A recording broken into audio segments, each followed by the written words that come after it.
Welcome to Madras city சமையல். மாடிக்கு தாங்க வந்திருக்கோம். நல்ல ஒரு மழைங்க, கோடை மழைனா அவ்வளோ ஒரு சூப்பராக இருந்தது. அது நம்ம ரோஸ் செடிக்கெலாம் ரொம்பவே ஹாப்பி தான். இங்கே பாருங்கள், சின்னதாக ஒரு ஆரஸ் இருக்குது. நேற்று தான் நம்ம பூ பறித்தோம். இருந்தாலும் இன்றைக்குமே பூ இருக்குது, அதெல்லாம் பறித்து எடுத்துக்கலாம். ஸோ இது வந்து ஃபேண்டா ஆரஞ்சு, கொஞ்சம் நல்லாவே பூத்துருக்காங்க. நான் இதுக்கு ஃபெர்டிலைசர் டீ பவுடர் கொடுத்தேன். ஸோ அது கொடுத்ததும் கொஞ்சம் நல்லாவே மொட்டுக்கள் எடுத்து நிறையாவே மலர்ந்துருக்கு. இங்கே ஒரு காஷ்மீர் ரோஸ் இருக்காங்க, இவங்கள பறிச்சிக்கலாம் நம்ம.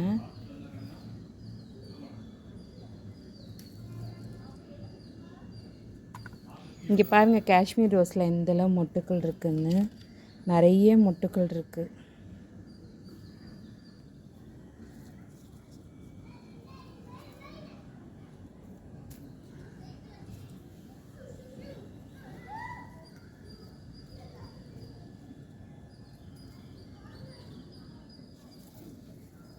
இங்கே ஒரு 7 days இருக்காங்க, இவங்களையும் பறிச்சிக்கலாம்.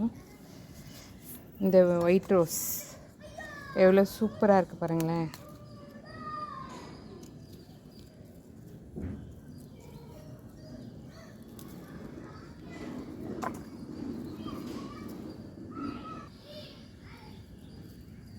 இந்த ஆர்கிட் ரோஸ் நேற்று பறித்து 1-2 மொட்டு இருந்தது. ஸோ அதை தான் விட்டுருந்தேன், அதை இன்றைக்கி பறிக்கிறேன்.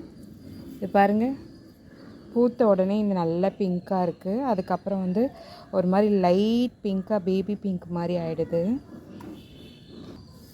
இது பிளாக் ரோஸு, ரொம்ப குட்டி ஆகிட்டு இதோ சரியாக மலரவும் இல்லை.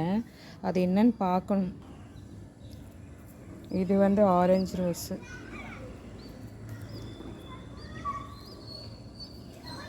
இன்னும் ஒரு வாரம் கூட இருக்கும் தான்.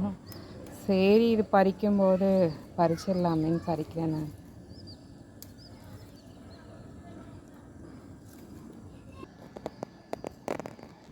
நிறைய பூக்கள் இருக்குது, ஆனால் கையில் பிடிக்க முடியல. இந்த அளவு தான் பிடிக்க முடிஞ்சது. ஸோ அதனால் இந்த மாதிரி வச்சுருக்கேன். ரொம்பவே அழகாக இருக்காங்களே. ஸோ இந்த வீடியோ உங்களுக்கு ரொம்பவே இன்ட்ரெஸ்டிங்காக இருக்கும்னு நினைக்கிறேன். உங்கள் ஊரில் மழை பெஞ்சதா, கோடை மலை அப்படின்னு மறக்காமல் கமெண்ட்டில் சொல்லுங்கள். வீடியோ பிடிச்சா லைக் பண்ணி, ஷேர் பண்ணி, கமெண்ட் பண்ணி, பக்கத்தில் இருக்க பெல் பட்டனை அழுத்திடுங்க. ஃப்ரெண்ட்ஸ் அண்ட் ஃபேமிலிக்கு ஷேர் பண்ணுங்கள். எந்த ரோஸ் ரொம்ப அழகாக இருக்குன்னு மறக்காமல் சொல்லுங்கள். பாய், நெக்ஸ்ட் வீடியோவில் பார்க்கலாம்.